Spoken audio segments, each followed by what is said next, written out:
Mientras Milei dice que los salarios le siguen ganando a la inflación, que el salario real sube, que los precios bajan, que sacan 10 millones de personas de la pobreza, que el país se reactiva y muchos más, etcétera, tenemos el peor salario en 30 años. El peor salario real en 30 años. Ahora les voy a mostrar los números que publicó ayer el Centro Cifra, que es un centro de estudios de la CTA, que en su momento conducía Eduardo Basualdo, hoy liderado por Pablo Manzanelli y un gran equipo. Y que muestra esto, una caída abrupta del salario, peor que en los 90, y con un gobierno que entrega la soberanía y la conducción económica del país al FMI y a Estados Unidos. Por eso vamos a tener el peor salario en 30 años supervisado por el FMI y por Estados Unidos. ¿En qué lógica? Bueno, solamente en la cabeza de Javier Milei y en esta secta a la cual él pertenece a nivel global, que es una escuela absolutamente marginal en términos económicos, que además dice algunas cosas que después ni siquiera ejecuta, como por ejemplo dice que el Estado se tiene que correr absolutamente de todo, cuando, ya lo hemos recalcado muchas veces, es difícil encontrar un gobierno más intervencionista que el de Javier Milei. Un gobierno que decide cuánto cuesta el dólar, decide cuánto cuesta la tasa de interés, decide cuánto cuestan los salarios, pero te dice que el mercado funciona solo. En ese raíz fue muy interesante lo que sucedió estos últimos días con Jesús Huerta de Soto, este economista español, que es uno de los faros intelectuales de Javier Milei, pese a que es un marginal en el pensamiento económico, que vino a la Argentina. Y digo que fue interesante porque estaba un marginal economista español en la Argentina, mientras, si no él, uno de los argentinos y uno de los hombres más importantes de la historia, que era el Papa Francisco, que falleció y estaba al funeral. Ya quedó a la vista de todos la cronología. Este español vino a la Argentina el jueves pasado.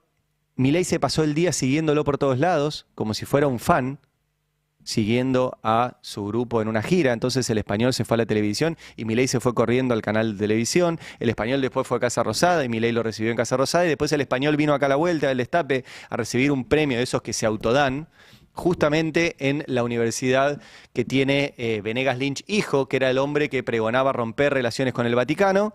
Y Milei se vino acá a la vuelta a darle un premio y por eso llegó tarde a el funeral del Papa, a diferencia de otros presidentes como Lula y como etcétera. Y después estuvo ahí y se volvió rápido, ahí sí, para recibirlo a Jesús Huerta de Soto en la Casa Rosada para darle un premio también, el Orden de Mayo, que lo contábamos ayer acá con Beldic. Bueno, ayer me crucé con un archivo. ¿Por qué hago toda esta introducción? Porque me crucé con un archivo de Jesús Huerta de Soto donde le preguntaban sobre la democracia. Sobre la democracia. Y miren lo que decía el tipo, que tiene ahora una de las condecoraciones más importantes que otorgamos los argentinos como país a distintas personas, el Orden de Mayo. Miren lo que decía. Pero es que la democracia lo que hace sistemáticamente es destruir el ideario liberal, corromper a la ciudadanía, convertir a las masas en unas masas dependientes. El sistema se basa en una gran mentira de compra de votos, ofreciendo el paraíso aquí en la tierra, en forma de estado del bienestar, etcétera. No hay algo más corruptor del ideal liberal que este modus operandi del sistema democrático. Es claro. Es como el sistema inmunológico que ataca al propio organismo. Está condenada una y otra vez a crear insolubles conflictos sociales y a fracasar. O sea que la democracia no sirve, dice Jesús Huerta de Soto. Y ahora entiendo bien. Yo este archivo de Jesús Huerta de Soto no lo conocía. Ahora entiendo bien cuando le preguntaron a Milei por la democracia y Milei no quería contestar. Mirá. ¿Usted cree en la democracia? Digamos, yo creo que la democracia tiene muchísimos errores. Puede tener errores, pero ¿usted cree Por ejemplo, en un vos sistema sabés, democrático? ¿no es el teorema de imposibilidad de Arrow? Yo le hago la pregunta de nuevo por la que pregunta acá soy yo. ¿Usted cree en el sistema ¿cómo? democrático? Y yo no puedo contestarte con una pregunta. Lo que le si pregunto conoces es el teorema de importante. imposibilidad de Arrow. Ahora me lo cuenta el teorema, no lo conozco. Pero lo que le digo es importante la pregunta y requiere una respuesta contundente, que es ¿cree o no en el sistema democrático? Es fácil la pregunta, es ¿cree o no cree? Si vos conocieras el teorema de imposibilidad de Arrow, digamos, o sea, tendrías algunas Cuéntemelo, consideraciones. Lo que yo quiero decir es que tampoco se puede pontificar la democracia, ¿no? La democracia no es ninguna garantía de nada en principio, porque vos pensás, ¿qué pasa si de repente nos ponemos todos de acuerdo para ir a asesinar a alguien? Bueno, eso es un delito y justamente la democracia prevé que si hay un delito hay una sanción. Pero la democracia no es eso. Lo que pasa, y en esa mala interpretación, que sería largo de explicar ahora, del teorema de imposibilidad de Arrow, es que Milei lo que dice es, bueno, cuando una mayoría decide algo, es imposible poner de acuerdo a todos, entonces tengo que decidir yo solito. Entonces se terminó la democracia. Y ahora, viendo este archivo de este ídolo de Milei, al cual Milei estuvo persiguiendo durante 3 días acá, o sea, lo persiguió todo un día, se fue rápido a Roma y volvió para de vuelta darle un premio. Ahora entiendo por qué es su ídolo, porque no creen en la democracia. ¿Vieron cómo uno va conectando cosas? Y la democracia, entre otras cosas, nos ha permitido a los argentinos recuperarla hace 40 años y la queremos sostener, que podamos exigir, por ejemplo, al gobierno que cumpla con lo que dice la Constitución, que dice que, por ejemplo, todos tenemos derecho a comer. Todos tenemos derecho a un trabajo, a una vivienda, a salud, a educación.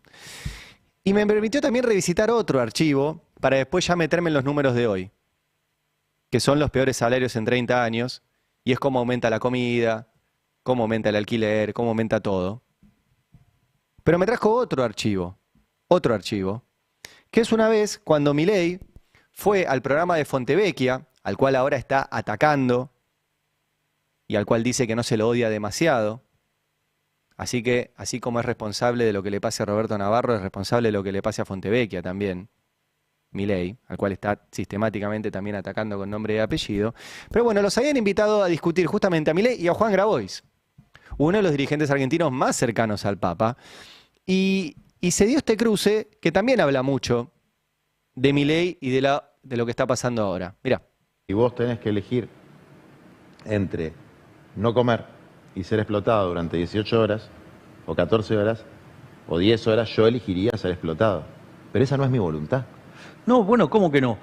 También podés elegir que Morirte de si querés hambre. morirte. Y claro, No, es que obvio. yo no me quiero morir, no quiero ni la horca ni la guillotina, quiero la libertad. No, bueno, ¿sabes lo que pasa? Que a mí me gustaría que me paguen $1 millón por día, pero no pero lo hay una paga nadie, diferencia digo, o sea, sideral. y no me siento, Hay digo, una explotado. diferencia sideral entre el $1.000.000 y lo que estoy planteando yo. No, bueno, Que pero se es que, llaman- digamos, que se pero es llaman lo que vos derechos creés humanos. que, digamos, hay un nivel, digamos, que está bien y hay un nivel No, que no, que se digamos, o llaman sea, y derechos es humanos. absolutamente, digamos, Que- absolutamente subjetivo, digamos, y es, Pero y Javier, y Javier, querer vos imponer esa sinceramente, subjetiva a otro. Javier, vos sinceramente defendés el derecho a morirse de hambre. A Sinceramente. ver, cada uno puede hacer de su vida lo que Por se le eso, dé la pero gana. vos sinceramente decís, en esa situación, una A persona ver, si vos tenés la posibilidad de trabajar. no solamente lo Digo, hace trabajar Marx lo 18 eligió, horas, ¿no? Y lo eligió para sus hijos. Se prefirió no trabajar y que sus hijos se murieran de hambre.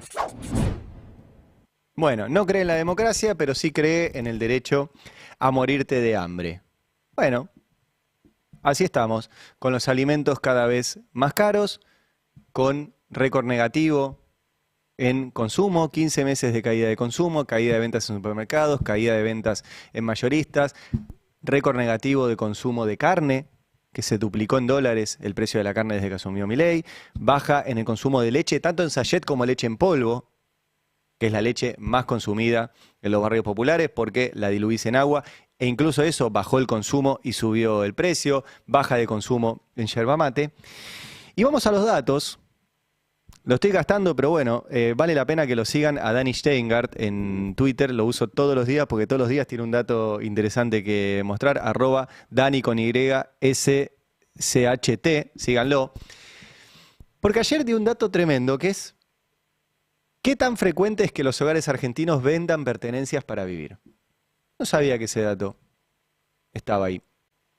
Y cuenta, en el cuarto trimestre de 2024, o sea, a finales del año pasado, el 9,4% de los hogares de Argentina tuvo que vender alguna pertenencia para sostener su nivel de vida. Esta cifra es más alta que la del mismo periodo de 2023, que era de 8,1, aunque levemente inferior a la registrada en el segundo trimestre de 2024, 10,7. Si miramos largo plazo, el indicador muestra tres grandes fases. Caída del 2003 al 2011, meseta del 2012 al 2015 y suba desde el 2015. Desde fines del 2003, estamos hablando, la pregunta que está acá y están los datos y ahora les muestro el gráfico es, ¿qué tan frecuente es que un hogar argentino tenga que vender cosas para subsistir? Sigue, entre fines de 2003 y principios de 2011, el porcentaje de hogares que vendieron pertenencias bajó del 9,8 al 4%, o sea, menos de la mitad. El menor valor de toda la serie. Durante los siguientes 4 años se mantuvo relativamente estable, para 2015 estaba en 4,3. O sea, del 2003 al 2011 bajó. ¿Qué pasaba? Y ahora se los voy a mostrar, subían los salarios, por eso bajaba. Ahora les voy a mostrar los datos del salario. Y a partir del 2015 volvió a subir hasta volver a duplicarse la cantidad de hogares argentinos que tienen que vender pertenencias para vivir. ¿Se dan cuenta el dato de este? El pico fue en el cuarto trimestre del 2020, ahí estamos hablando de pandemia, ¿sí? En plena pandemia de COVID. Luego descendió y ahora volvió a incrementarse. Poner ahora el gráfico para que se vea. ¿Qué es un gráfico? Quiero que guarden este gráfico que les estoy mostrando porque ahora les voy a mostrar el gráfico al revés. Este gráfico lo que tenemos es, en el 2003, una punta de arriba, baja, baja, baja, baja, baja, baja y se queda abajo hasta el 2015 y en 2015 sube, sube, sube, sube, sube. ¿Sí? Imagínenselo los que no lo están viendo. En YouTube lo que lo están viendo, ven eso, una U, ¿sí? En realidad con una pancita, una U cuadrada y después sube y ahora de vuelta. Casi el 10% de los hogares argentinos tiene que vender alguna pertenencia para vivir. El 10% de los argentinos. Y ahora vamos al gráfico al revés, que son los salarios, que los sigue el centro cifra de la CTA. ¿Ven que el gráfico es exactamente al revés? Acá tenemos salarios que suben, suben, suben, suben, suben, suben, suben, y es exactamente, o sea, es calcado, pero al revés. O sea, el salario sube hasta 2011-2012, ahí se estanca, y a partir del 2015 empieza a bajar. Es evidente que hay una relación directa entre el poder adquisitivo del salario y que los argentinos tengan que vender cosas para subsistir. En ese país que Milei dice que es genial, que anda todo bárbaro, donde no pudo acumular reservas, tuvo que salir a pedir guita prestada por todos lados, etc., tenemos el 10% casi de los hogares que tienen que salir a vender cosas para subsistir. Y tenemos, y ahora me meto directo con esto, el peor poder adquisitivo del salario mínimo vital y móvil, cuyo consejo se reúne hoy, en 30 años. Esta es la serie, y este es un gráfico que yo lo repito mucho y me parece muy interesante para que se entienda, por qué el modelo de Milei no funciona, por qué ya se aplicó y tampoco funcionó, y por qué creo yo que Milei va a perder elecciones. En este gráfico arranca en el año 94, por eso les digo es el peor salario en 30 años. El primer número de la serie está en el número 51 y ahora con Milei está en 45. O sea que tenemos un peor poder adquisitivo del salario mínimo que durante los 90. Primer dato. Segundo dato es que Milei te dice que la panacea es que no haya inflación y el dólar esté quieto y barato. Bueno, eso sucedió en los 90 con la convertibilidad. No había inflación y el dólar estuvo quieto y barato en el 1,1. Los primeros años de este gráfico, los que lo están viendo lo van a entender perfecto, los que no se los cuento, es una línea horizontal que va un poquito para abajo. ¿Qué significa? Que el poder adquisitivo del salario se mantuvo o bajó un poquito. Por ende no ganaste más, realmente. Eso significa que no hubo puja distributiva. Que los trabajadores quedaron estancados donde estaban al momento que se aplicó esto. ¿Sí? Te lo traduzco. Hoy, con este esquema, no vas a ganar más. Te quedaste acá, clavado. Y la verdad que estamos clavados muy abajo. No es que quedamos clavados en un poder adquisitivo espectacular. Quedamos clavados muy abajo. Entonces, en los 90, que es esa época que te dicen que era maravillosa, pasaba lo mismo que ahora. Viajes al exterior, DM2, un sector de la sociedad con eso, inflación y dólar planchados, pero poder adquisitivo caía. ¿Cuándo empieza a subir esta línea? Bueno, a partir del 2002-2003. Explota ese sistema y vienen los gobiernos que te dicen que se robaron el país. Gobierno primero Néstor Kirchner, después Cristina Fernández de Kirchner.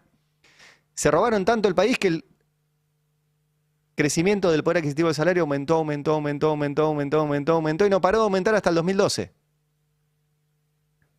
Duplicó el poder adquisitivo del salario que recibió. Duplicó el poder adquisitivo del salario que recibió. Esos gobiernos chorros, ladrones que se robaron un PBI. Después se estancó y después empezó a bajar un poquito, leve pero un poquito, y perdió las elecciones en 2015.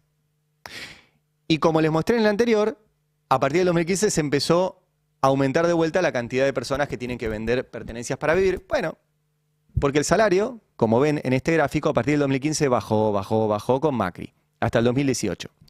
Con Alberto Fernández y Cristina Fernández de Kirchner como vicepresidenta se estancó, no mejoró. Esa fue la gran promesa incumplida del gobierno peronista y perdió las elecciones. Macri también perdió las elecciones. Y con Milei se tiró un barranco. Por eso hoy tenemos el peor salario mínimo, el peor poder adquisitivo, el salario mínimo vital y móvil en 30 años. Lo que quiera explicar Milei de que los salarios están fenómeno, no sé de dónde lo saca. ¿Qué relación tiene esto con el salario promedio? Vamos al siguiente gráfico de cifra. ¿Sí? Esta es la evolución, mensual del poder adquisitivo del salario. Si lo vemos acá, desde que asumió Milei hasta hoy cayó un 33,5%. Tiró de cabeza y está ahí. Vamos al siguiente, que es la relación entre el salario mínimo vital y móvil y el salario promedio, ¿sí? Del sector privado, comparando desde noviembre del 2015 hasta hoy. ¿Sí?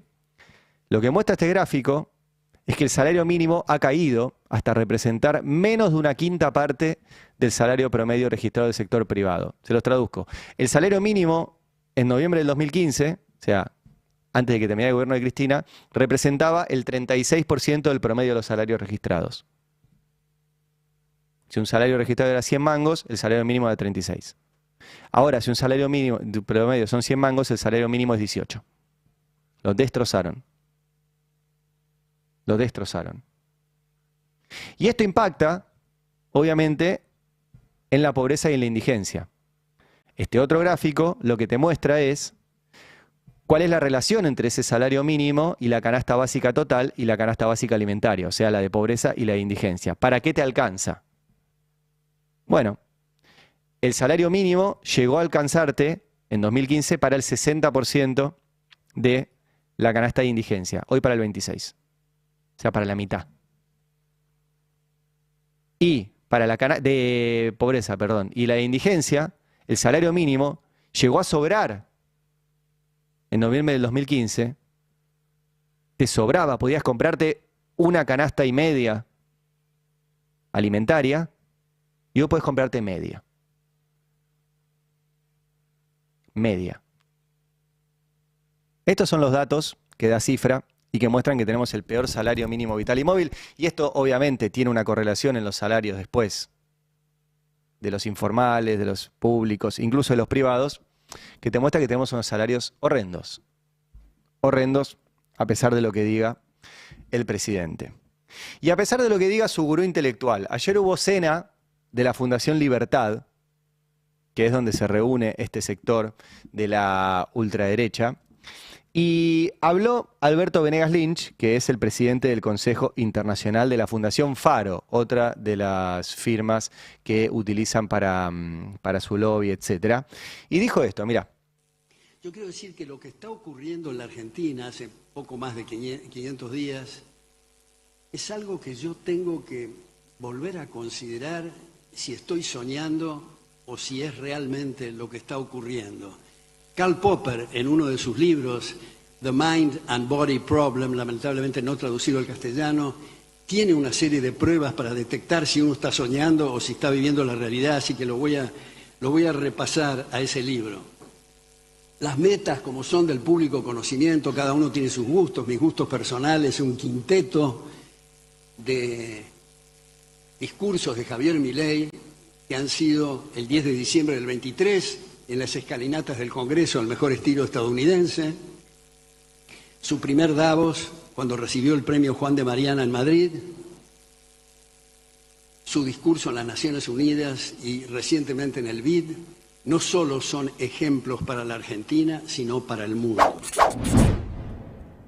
Bueno, no sabe si está soñando Alberto Venegas Lynch, hijo, el ídolo intelectual de Milei. Es curioso, ojalá diera entrevistas también, nosotros lo hemos intentado, porque él decía, por ejemplo, que las cosas que está haciendo Milei hablaban de una caída y un desmoronamiento de tu plan económico por tener que ir a pedirle guita al FMI porque te quedaste seco.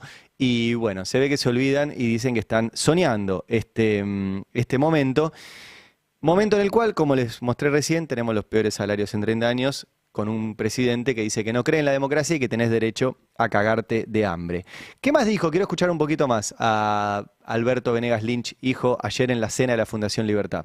Cierro estas breves palabras de salutación con una frase que la he usado antes, pero que me parece que resume mejor nuestras preocupaciones y nuestras ocupaciones, la resume mucho mejor que todos nuestros maestros, y es Cantinflas, que dice: una cosa es ganarse el pan con el sudor de la frente y otra muy distinta es ganarse el pan con el sudor del de enfrente. Muchas gracias. Gracias. Me hacía acordar al CBC con lo de Popper, pero de Popper a Cantinflas, me decía Cabeldi, hay un salto cuántico espectacular. Pero bueno, ahí estaba la definición que tienen. Este es repito, el gurú intelectual de Milei, que dice que vos no podés ganarte el pan con el sudor del de enfrente, ¿sí? O sea, que trabaje otro y vos tengas pan. Esa es la mirada que tienen críticas sobre la justicia social, sobre la presencia del Estado, etcétera. Entonces, por eso, por ejemplo, dejaron de repartir comida, dejaron de repartir medicamentos, dejaron de repartir anticonceptivos, todo eso del cual se corrieron. Ayer estuvo también Manuel Adorni en la cena de la Fundación Libertad, el vocero presidencial, candidato acá en la ciudad de Buenos Aires, y decía esto. También el presidente Milei se refirió aquí a los análisis de algunos eruditos que vaticinaban mucha licuadora y poco motosierra. Recordará Federico aquel triste momento. Y la realidad dice que el ajuste que hizo este gobierno no solo fue el más importante de la historia, 15 puntos del producto, en su mayoría quienes sufrieron ese recorte fue precisamente la política. Se eliminaron 10 ministerios, 200 áreas del Estado, hay más de 42.000 empleados menos y ya no hay transferencias discrecionales a las provincias para comprar voluntades, ni curros, ni obra pública, ni nada que signifique el látigo de la billetera. Es notable que insistan con esto. Algún día esto se va a volver un boomerang. Celebrar un ajuste, celebrar más de 40.000 despidos de gente que estaba laburando en el Estado y que tiene que ver con nosotros. Cada persona despedida en el Estado tiene que ver con menos derechos que se pueden llevar adelante. Pero sí, ¿había algún ñoqui en el Estado? Seguramente. Y ahí tiene un gran triunfo. Esto que voy a decir va a resultar incómodo, pero lo voy a decir.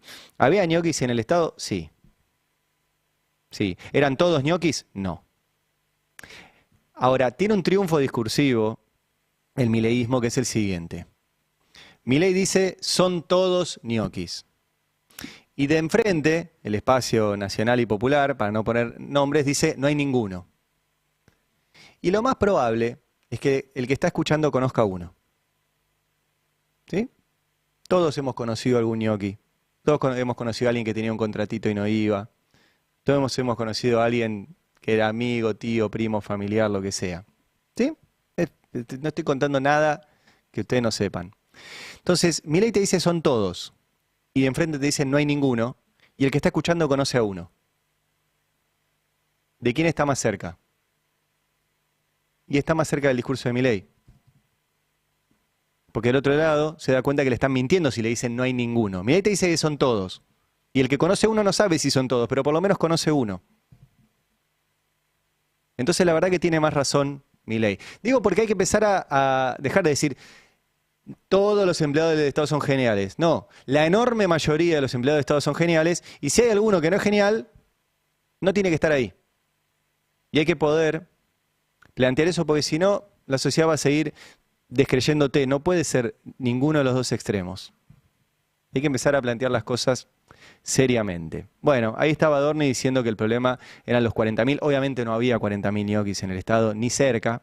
Y de hecho este gobierno cruel sigue despidiendo gente. Esta semana están despidiendo trabajadores estatales con fecha 1 de mayo. Así, con fecha 1 de mayo, el Día del Trabajador. Ayer también estuvo Mauricio Macri en la cena de la Fundación Libertad. ¿Qué dijo? Que el mundo está definido por incertidumbre. Y si teníamos todo eso, llegó mi amigo Donald, que en poquitas semanas armó mucho más quilombo, como diría mi nieto. Y creo que, bueno, frente a eso hay mucha frustración, mucha bronca en el ciudadano medio.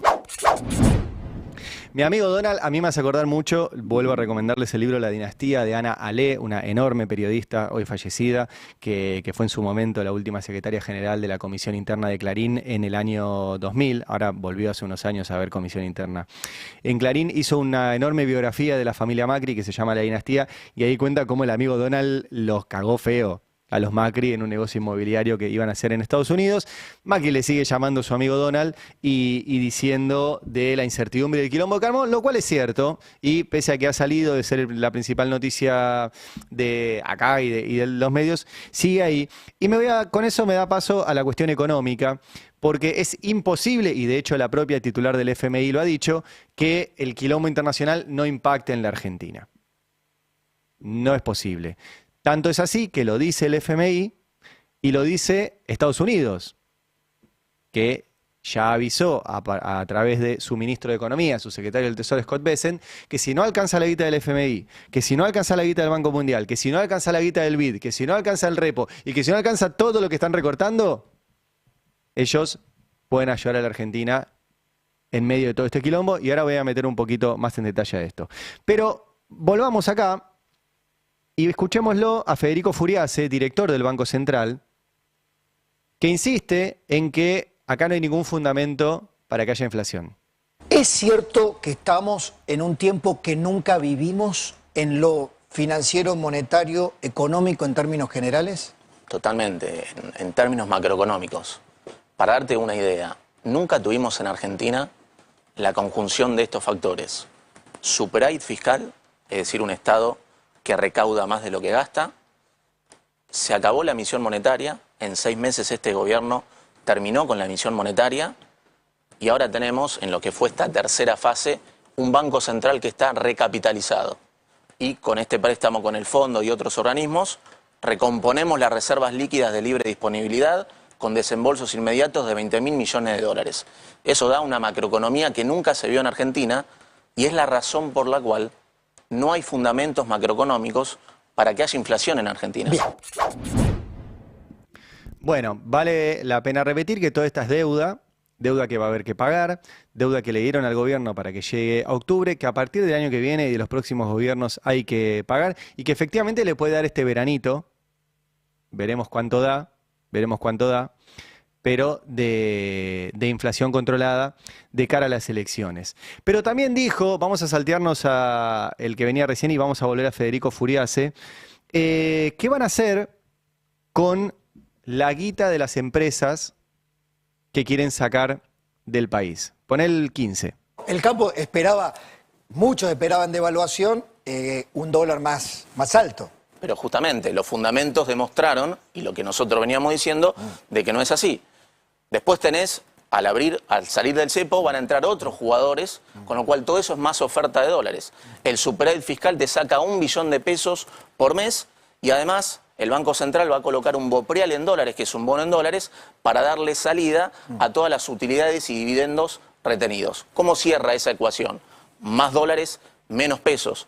Y esos son los fundamentos, junto con la mejora del Banco Central, la recapitalización y la estabilización macroeconómica, para pensar que el dólar tenía mucho más sentido que se acerque más al piso que al techo. Y esa es la razón también por la cual, primero, que no hay emisión monetaria, sino que estamos viendo vuelta atrás en remarcaciones especulativas que hubo antes de la salida del cepo. ¿Lo están corroborando eso? Sí.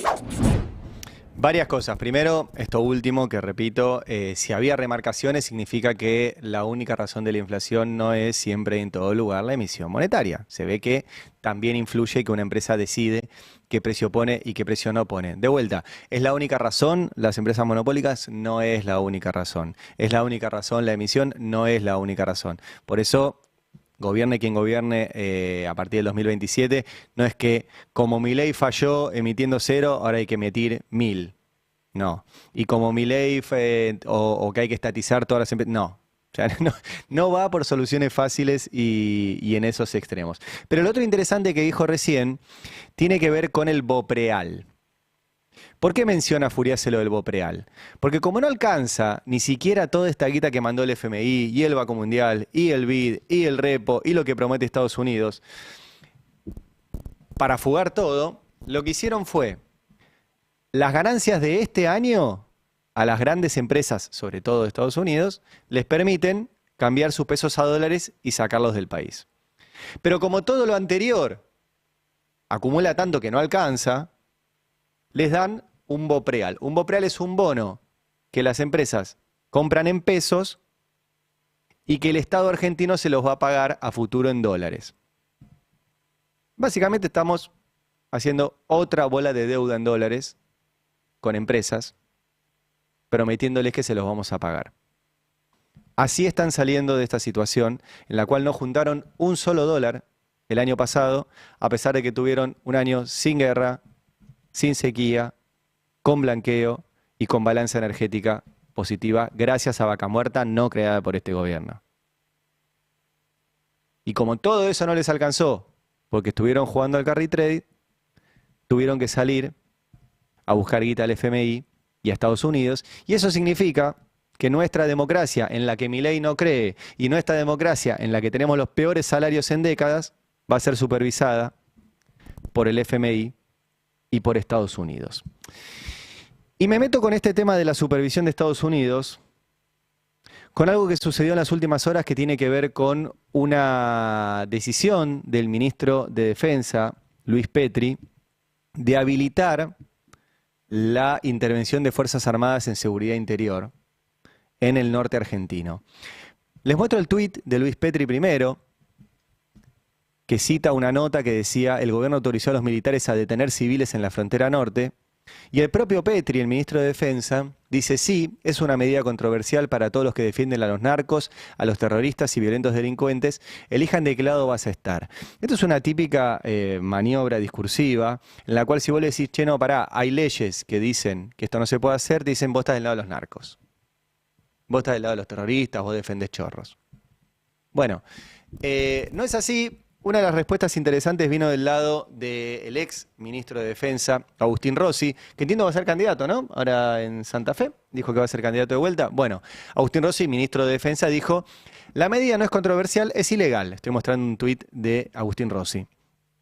Ahora sabemos por qué Petri mantenía en secreto las reglas de empeñamiento. En reglas de empeñamiento, les traduzco, como su nombre indica, las reglas de cómo tienen que actuar las fuerzas armadas en cada uno de los contextos en el cual intervienen. Eso tiene unas reglas específicas, cuenta acá que estaban en secreto. Van en sentido contrario, sigo leyendo, a lo que prescriben las leyes de defensa y de seguridad interior.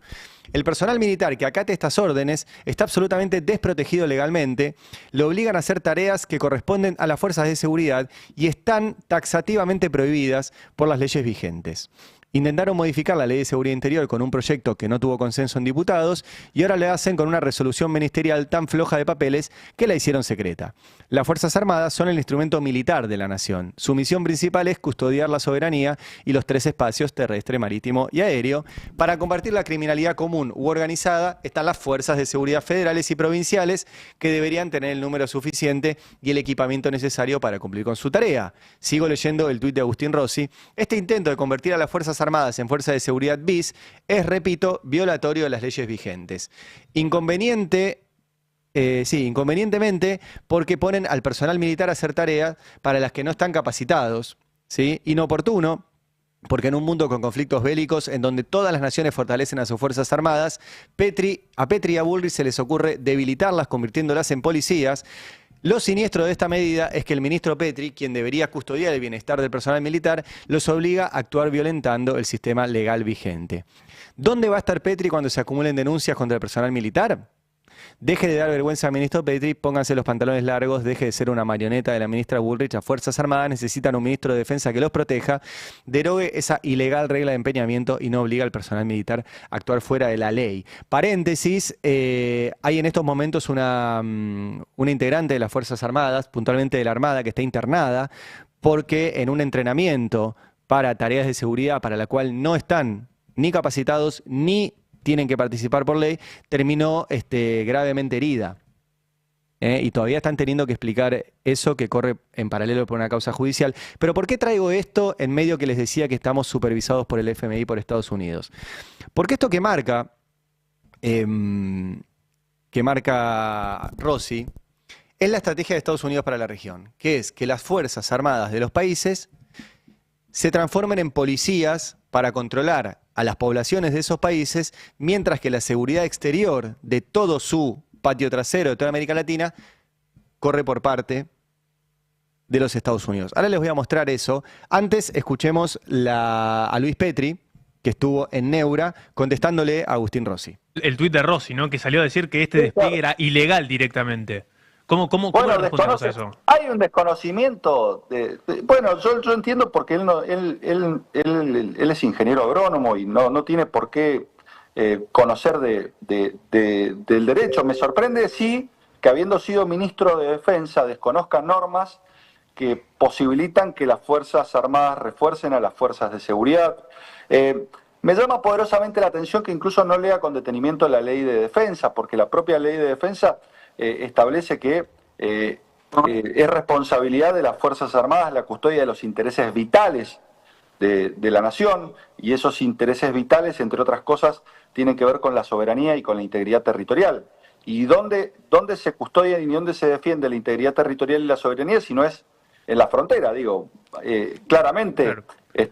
Es allí donde puede existir algún riesgo respecto de esa custodia y esa defensa. Bueno, ahí estaba Luis Petri contestándole a Agustín Rossi. Te voy a pedir, Fer, primero la imagen 34, porque esto se da en el contexto en el cual el comandante almirante Alvin Hosley se encuentra en la Argentina. Ahí estamos viendo el tuit del Comando Sur de los Estados Unidos para reunirse con funcionarios argentinos. ¿Sí? Aquí vemos el comandante y de defensa para debatir el fortalecimiento de la cooperación en defensa. Argentina es un socio regional de confianza en la promoción de la democracia, la seguridad y la prosperidad. Y viene este hombre, que es el que está a cargo del Comando Sur. Comando Sur es de Estados Unidos para abajo. Estamos bajo su comando, según ellos, ¿no? Según su mirada. Y vale la pena recordar a su predecesora, a Laura Richardson, porque seguramente si es que hoy habla en público va a decir cosas parecidas. ¿Qué decía Laura Richardson, que es la predecesora de este señor que viene, y ahí cambian los gobiernos, pero la línea es la misma, de qué piensan de Latinoamérica y por qué es importante Latinoamérica para ellos?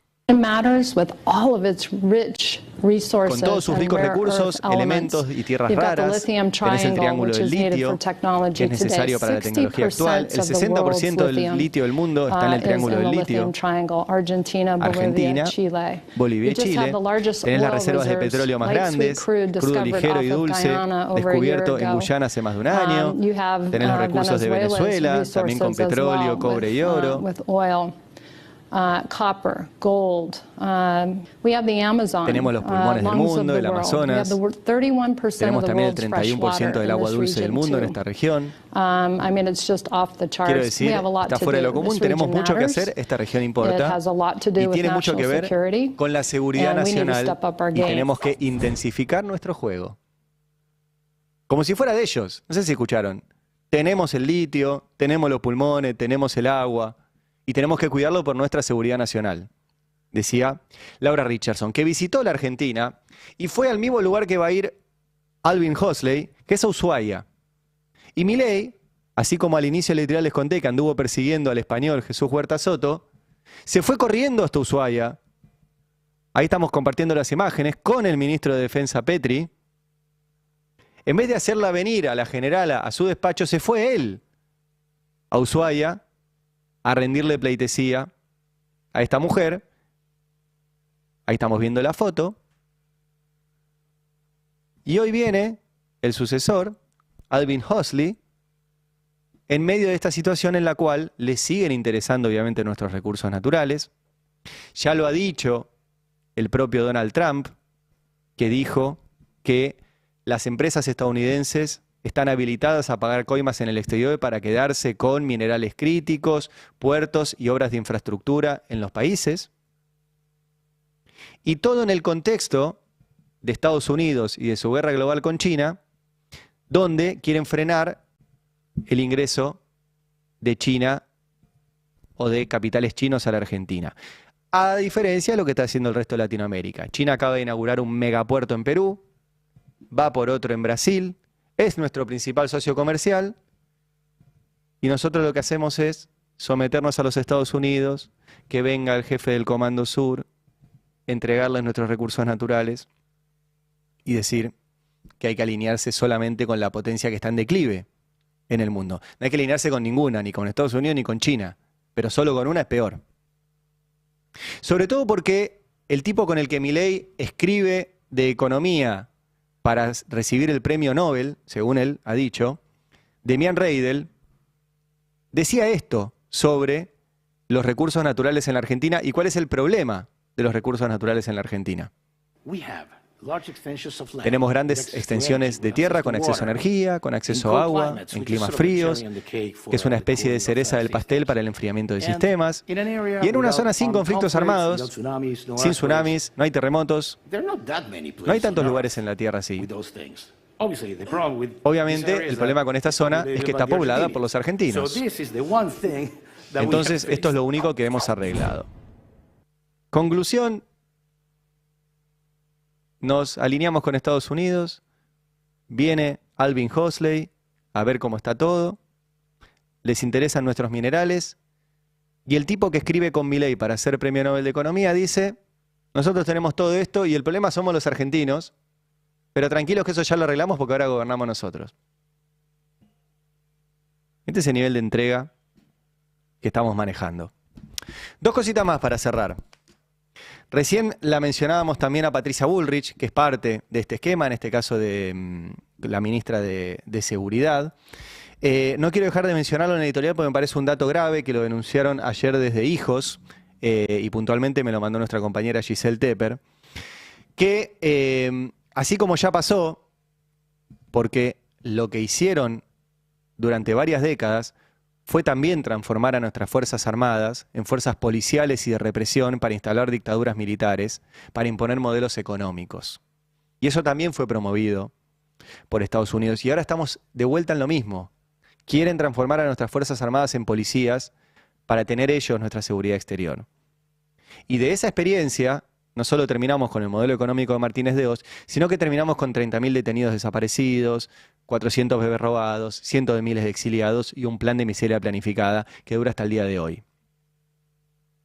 Y tuvimos, en el mismo periodo en el cual subían los salarios, en el mismo, porque no hace falta hacer una cosa o la otra, subían los salarios y también se hacían los juicios por delitos de lesa humanidad. Y los genocidas iban presos, y están presos muchos de ellos. Bueno, en las últimas horas, dice el comunicado de Hijos, el Servicio Penitenciario Federal, a cargo de Patricia Bullrich, pidió autorización a distintos tribunales federales para trasladar a 19 genocidas detenidos en el complejo penitenciario de Ezeiza a la unidad 34 de Campo de Mayo, lugar de detención en condiciones de privilegio. El director general del régimen correccional, Gabriel Esteban Aquino, solicitó autorización, entre otros, al Tribunal Oral Federal número 2 para trasladar a los genocidas del circuito represivo Atlético Banco Olimpo, Juan Carlos Avena, Juan Luis Donosic, Gerardo Jorge Arraez y Miguel Ángel Britos, al top 5 para el traslado de los genocidas de la ESMA, Alfredo Astiz, Ricardo Cavallo, Rodolfo Cionchi, Alberto Eduardo González, Carlos Guillermo Suárez Mason, Adolfo Miguel Donda, Juan Carlos Radiche, Antonio Pernías y Luis Ambrosio Navarro. Y quieren ir a una cárcel VIP manejada por ellos mismos en Campo de Mayo. Entonces todo tiene que ver con esto. Un modelo económico, un modelo represivo, transformar a otras fuerzas armadas de vuelta en policías, bajo la supervisión del FMI de Estados Unidos, y encima a los que ya lo hicieron, mandarlos a una cárcel VIP. Todo esto está pasando. Todo esto está pasando. Y cierro con el ataque sistemático y que persiste de Milei a los que contamos estas cosas, a los que analizamos estas cosas. Recuérdense que el periodismo de investigación tiene un 5% de cosas más o menos secretas. Todo el resto es información pública, lo que falta es relacionarla. Es conectar los puntos. Todo lo que yo les acabo de mostrar es público. Lo que hay es que pensar y estudiar y conectarlo. ¿Qué es lo que hacemos los periodistas? Milei insiste con su ataque sistemático a todos los que pensamos distinto. Ayer celebraba la desclasificación de no sé qué archivo nazi acá en la Argentina, cuando su discurso es: a todo el que piensa distinto hay que tratarlo como un virus y aniquilarlo. Y ese era el discurso de los nazis. Y no es exagerado. No es exagerado. Los nazis decían eso de los judíos. Se los trataban como un virus, como una bacteria que había que extirpar de la sociedad. Y Milei dice lo mismo de los que pensamos distinto. Y puntualmente de periodistas. Con un discurso muy violento que tuvo, recuerden, hace una semana, un último capítulo violento, donde eso que dice en las redes, de que no odian demasiado a los periodistas, lo suficiente a los periodistas, se tradujo en una piña a Roberto Navarro, que le dejó 2 días internado, y de la que todavía se está recuperando. Todavía se está recuperando.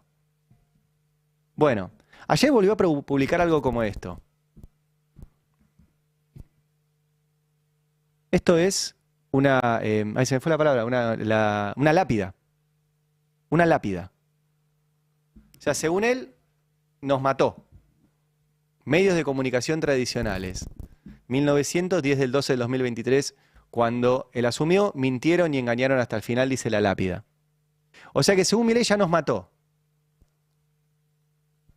Y dice abajo, dejar de pagar pauta oficial desnudó a los corruptos, tanto al periodismo como a sus pagadores cómplices Ciao. O sea, según Milei nos mató.